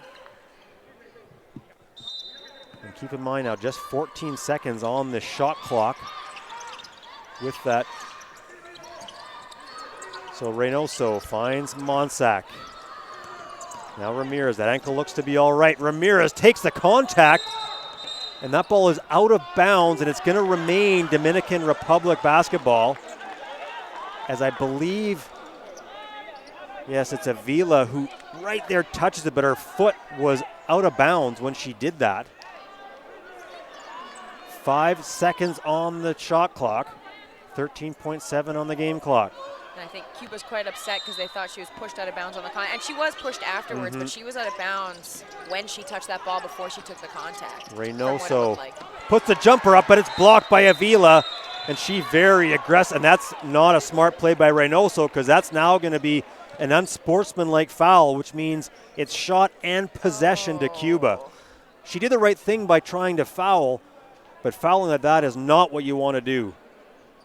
And the extra unnecessary play after the initial, that's just not a smart play, unfortunately, for Reynoso. A tough stretch for both these teams here in critical decision-making times. And Reynoso has fouled out. I mean, again, she had to foul, but that will send Avila to the line.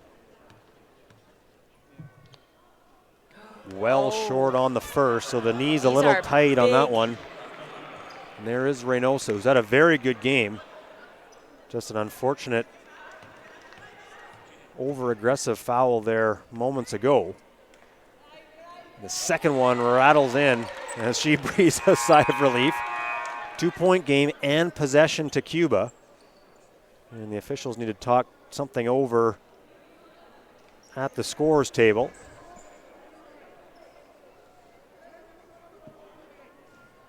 The inbound looks to be coming on the camera side. And the officials now over talking to head coach Juana Teresa Duran. And Reynosa is being escorted out of the, away from the bench. So, and she will head to the Dominican Republic dressing room. I'm not sure about that. Timeout called by Cuba. They've got 9.2 seconds, so Dominican Republic needs a quick steal or a foul right away. She didn't get a technical earlier, did no, she? so see if we can at some point get some clarity on that, but unless the ruling is that as an unsportsmanlike foul, if that's your fifth, you're automatically out of the, off the bench. Maybe that's the... That's kind of what I was thinking, because it was her fifth and it was unsportsmanlike, so... Yeah. But, anyway, yeah, I'm not sure. Nonetheless, she is out of the game and off the bench.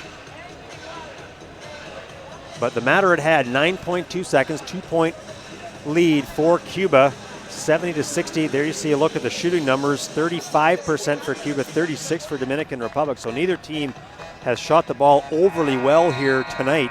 Of course, Cuba was really hot early from the three-point line, but that has really cooled off and almost disappeared here in the second. Well, it's very odd to be shooting better from the 3 than you are inside the key.